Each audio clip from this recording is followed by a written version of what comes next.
நான் சிறுமையும் எளிமையும் ஆனவன். கர்த்தரோ என்மேல் நினைவாய் இருக்கிறார். என்மேல் நினைவாய் தேவரீர் என் துணையும் என்னை விடுவிக்கிறவருமாய் இருக்கிறேன். என்னை விடுவிக்கிறவருமாய் இருக்கிறேன். Thank you pastor. இந்த வசனம் சொல்லுது, ஆண்டவர் நம்ம மேல நினைவாகிறார். அதில் சொல்லப்பட்டிருக்கு, சிறுமையும் எளிமையுமானவன். வாசிங்க, சிறுமையும் எளிமையுமானவன். நான் சிறுமையும் எளிமையுமானவன். கர்த்தரோ என்மேல் நினைவாய் இருக்கிறார். நல்ல கவனிக்கணும். இந்த இடத்துக்கு ஆலயத்துக்குள்ள வந்துட்ட உங்க மேல ஏசப்பா நினைவாய் இருக்கிறார். என்னவா இருக்கிறாரு? நினைவாக இருக்கிறாரு.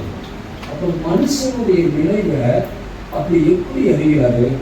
சங்கீதம் 139 சங்கீதம் பாருங்க. சங்கீதம் 139 3, 4, 5 உரிய பகுதி வாசிக்கோங்க. அங்க சொல்றது, நான் நடந்தாலும் படுத்திருந்தாலும் என்னை சூழ்ந்து இருக்கிறீர். என் வழிகளெல்லாம் உமக்கு தெரியும்.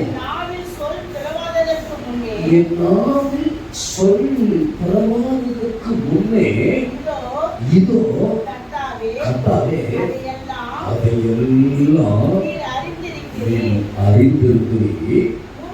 முற்புறத்திலோ பிற்புறத்திலோ என்னை நெருக்கி உங்கள் கரத்தை எங்கே வைக்கிறேன்.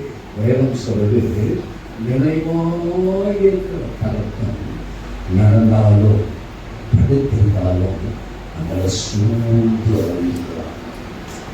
நம்மளை சூழ்ந்து இருக்கிற ஆண்டவர் நம்முடைய நினைவுகளை, அந்த வசனம் சொல்லுகிற அந்த அதிகாரத்துல தூரத்திலிருந்து நம்ம நினைவுகளை அறிகிறார்.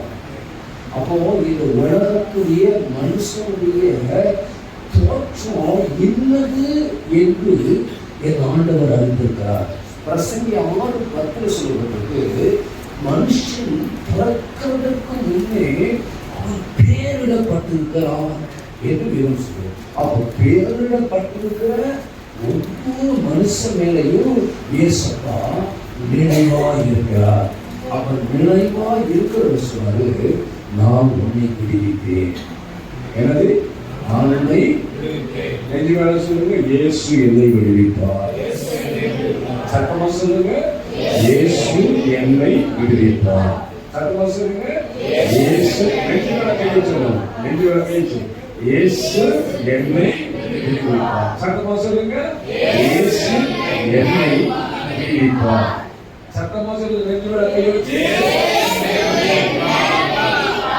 காரணங்களை கை சொல்லுங்க, இயேசு என்னை விடுவித்தார். திரும்பி சொல்லுங்க, இயேசு என்னை விடுவித்தார். எங்க வச்சு நெஞ்சு மேல கை சொல்லுங்க, இயேசு என்னை விடுவித்தார். திரும்பி சொல்லுங்க, இயேசு என்னை விடுவித்தார். ரெண்டத்தை சொன்னீங்க, நெஞ்சு மேல கை சொல்லிட்டீங்க, தலை மேல கை சொல்லிட்டீங்க. இயேசப்பா உங்க மேலதான் நினைவாயிருக்கிறார். அவங்க நிறைவேறியா? கர்த்தருடைய வார்த்தை சொல்லுது,